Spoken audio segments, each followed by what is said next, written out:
I'm McKenna. I'm the Summer Reading Club coordinator, and today we have probably our last check-in before our caterpillars go into their chrysalises, because now they are in their 5th instars, and as you'll see in the video in a moment, they are really big. They are quite large now, and I actually just watched them both go through their final molt a few nights ago. So I would say we're probably only a day or so until they go into their chrysalises. The process goes by pretty fast as they continue to go through the instars. It kind of just speeds up as they go through. So I'll let you see that video so you can see the size of them. So today I only have one of our caterpillar friends because the other one decided to be a little bit quicker, and it's already hanging in its J, which means that it is about to go into its chrysalis, I would say by tomorrow morning.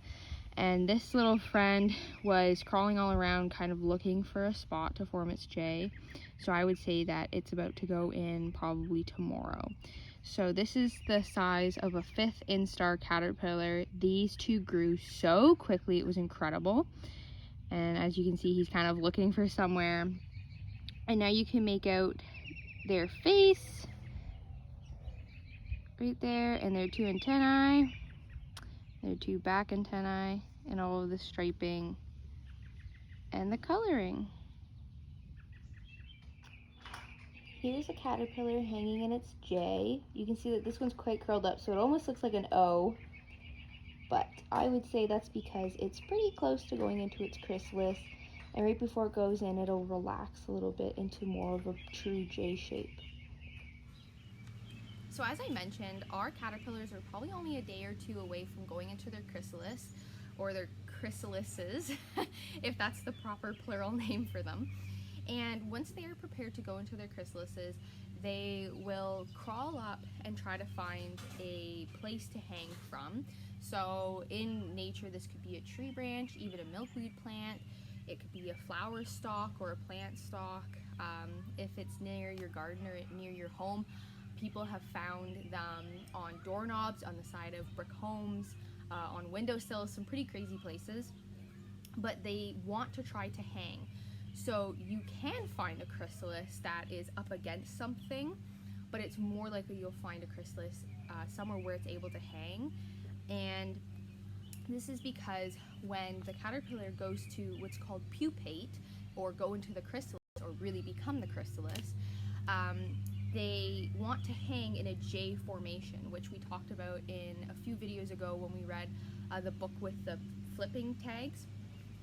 And so they want to hang in that J formation, and then that formation will allow them to shed their skin, and they'll do one last molt essentially. And when they have that last molt and shed their skin one last time, what appears is the chrysalis, and then it will harden around them. And I will show you in the next video a caterpillar actually pupating, or going to its chrysalis. It's not a great quality video, but I think it does a really good job of showing you the process and how the skin of the caterpillar is removed from the body, and then the chrysalis is what comes out of the body of the caterpillar.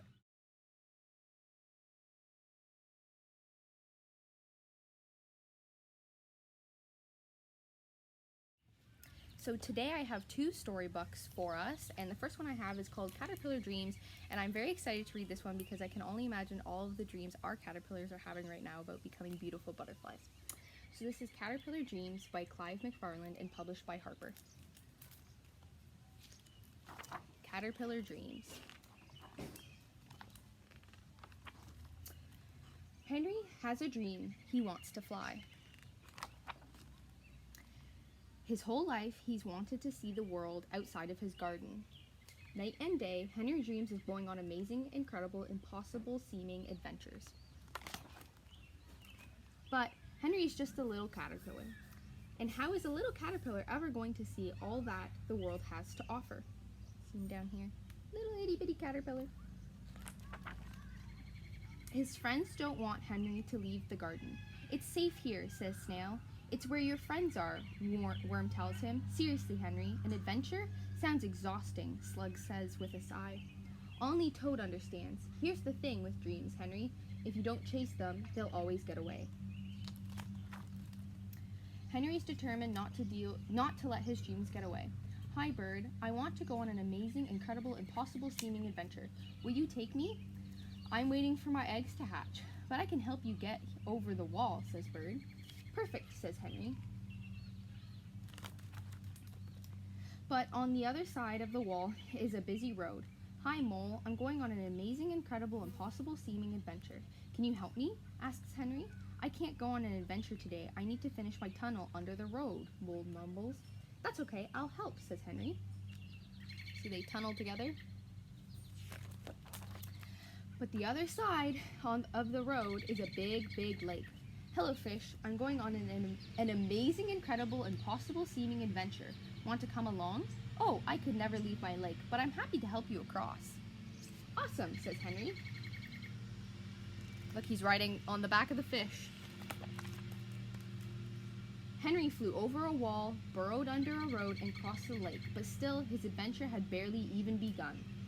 Then, far ahead, Henry sees something he's never seen before: giant balloons. "This is where my amazing, incredible, impossible seeming adventure will begin." Henry just knows it. I think that bird knows it too. I don't know if you can hear him up there. If he can get to the top of the balloon, Henry will be able to see the whole wide world. But before Henry reaches the top, something happens to him. A cocoon starts to form around him. He tries to wiggle and squiggle his way free, but he can't move. And that's, well, our butterflies or caterpillars are about to go into chrysalises. And next week, or the next time we meet, we will talk about the difference between chrysalises and cocoons. Henry is stuck. His dream is going to get away. It is dark in his cocoon and warm. Henry can't help but fall asleep. But while he sleeps, something happens that is more amazing than any dream. Look at him. What is he turning into? Turned into a butterfly or moth. Henry wakes up and pokes his head out of the cocoon. He is riding the balloon high in the sky. Henry knows he should be scared, but he isn't. Henry has become a butterfly. He has wings, he can fly, he can go anywhere. So, where does Henry go? Home. The most amazing, incredible, and possibly possible place of all. Never stop chasing your dreams. And there's Henry. As mentioned in one of our first videos, I wanted to talk about throughout our time together in these videos how you can help monarch butterflies and even the caterpillars and the eggs. And we have talked about a few ways that you can help the eggs and the caterpillars. And now that we're getting into more of the butterfly stage, we're getting even closer to that stage. I did have one suggestion that I wanted to make for you if you have become interested in butterflies and wildlife in general from these videos. So you can actually become a butterfly ranger through the David Suzuki Foundation. So applications for this current year are closed, but if you want to apply for 2022, for the summer of 2022, applications will open in January of 2022. So you can go to the David Suzuki Foundation website and keep an eye on it. And this is a great way to be able to promote the safety and protection of butterflies in your communities. And it's across Canada. It might even be across North America. And they even take part in watching the Great Flight of the Monarch, I believe is what it's called, which is when a lot of monarch raisers and just people in general take part in an event where monarchs take their large flight near the end of the summer down south.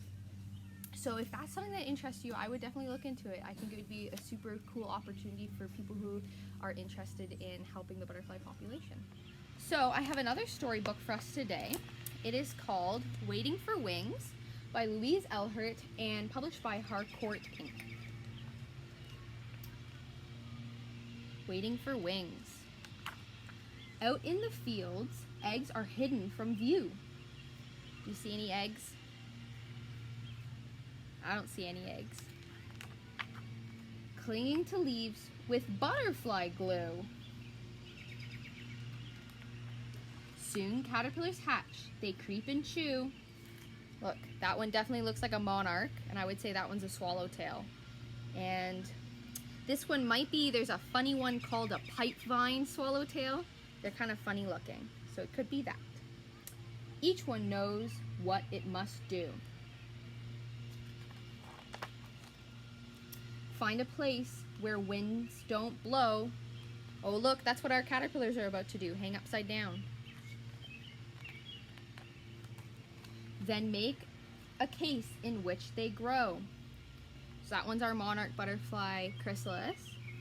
And that one's a swallowtail chrysalis. And that one might be a cocoon, that dark one up there. Caterpillar changes now begin. Body and wings take shape within. See the wings starting to peer through? When it's time, each case is torn. Wings unfold, new butterflies are born. So there's our monarch. I'm pretty sure that's supposed to be a swallowtail. They pump their wings, get ready to fly. That one's a tiger swallowtail. Then hungry butterflies head for the sky, looking for flowers with nectar to eat. They catch a whiff of something sweet. They follow that fragrant scent of perfume until they find our garden in bloom. We've been waiting for wings. We watch them circle, land on their feet, unroll their tongues, and begin to eat. So they don't actually have tongues, it's sort of like a long tube, like a straw. And if I remember correctly, I believe the name is called a proboscis. It's kind of a funny word. They dip and sip. See them sipping like straws? Then fly away back home to the fields. They have eggs to lay. And here's a bunch of different types. Oh, so that funny one I said I thought might have been a pipe vine. It's called a buckeye caterpillar. And there's monarch and a painted lady swallowtail. That's a tiger swallowtail. There's a tiger swallowtail caterpillar, our monarch and our monarch caterpillar. And there's the parts of the body, which again we'll talk about once we get to our butterfly stage. The end. I want to thank you all for joining me once again for another check-in video of our caterpillars, and our next video they will be chrysalises, so we're getting to the end. I would say we only have a few more videos until we see our beautiful butterflies, and I hope that you've all been enjoying my videos up until this point, and I hope that you stay well, and I will see you in a few days. Bye.